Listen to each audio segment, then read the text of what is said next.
I have to tell them before it then comes up that Ed called me this morning, okay?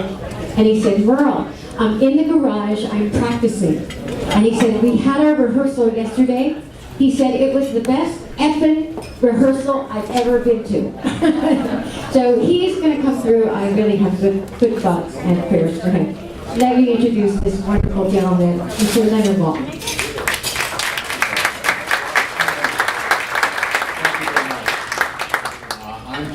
I'm just an extra added attraction here. The music is the real attraction tonight. But I'm here because Ed asked me to be here, and when he was working on his book, he sent me the manuscript in email form, and I was just going to skim it, just get a sense of it, and I couldn't stop reading.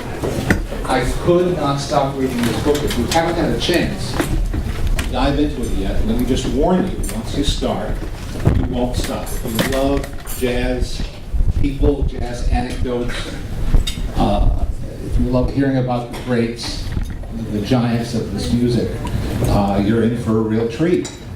And you'll also learn a lot about the author, about Ed. You'll learn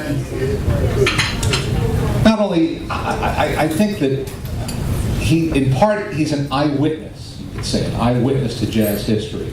And then he became part of jazz history himself. So he has two distinct but overlapping points of view. He was just a kid when he started. He grew up in Jersey City, and he would go across the river, the Hudson, to New York as a teenager to listen to the bands, the big bands of the era, and then started getting to meet some of his heroes, some of the musicians. He would meet some backstage at the theaters, he'd meet some in the music stores, and they were very generous to him. And I think part of that is just he was lucky and he met good people. And part of it obviously had to be him. It had to be something about his personality. They sensed or they saw something in him.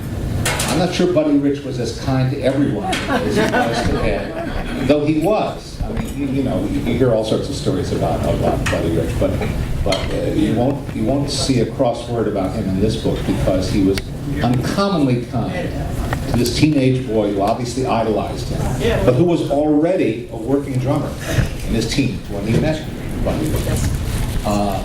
And you encounter this kind of story over and over again here. So I think it's a two-way street. I think that Ed, exuded enthusiasm and sincerity, and he really wanted to learn, he really wanted to know, he really wanted to meet these people and absorb everything he could from them. But I think they also responded because they liked the idea of passing along their knowledge, their wisdom.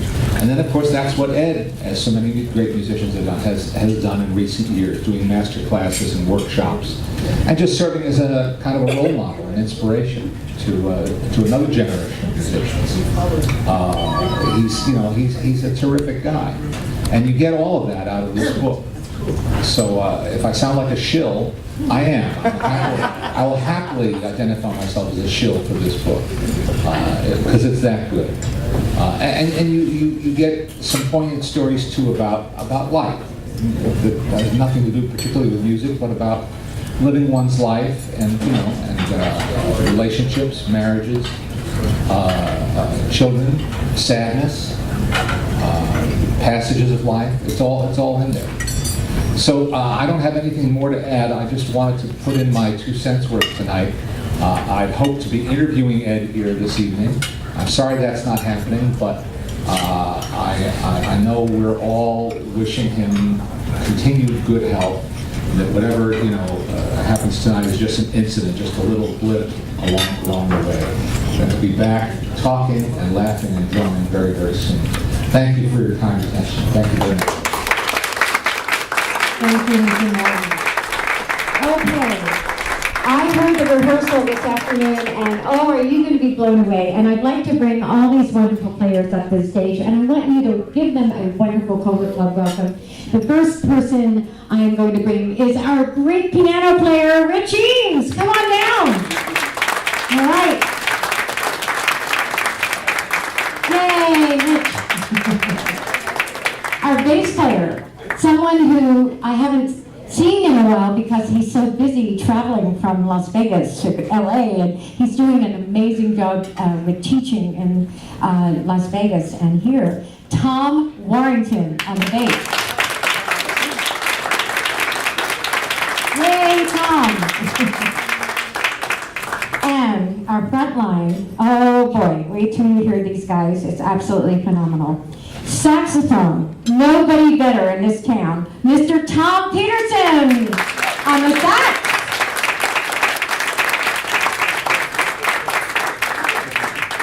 And of course, you have to have a trombone in the band, and this guy is one of the best in the country.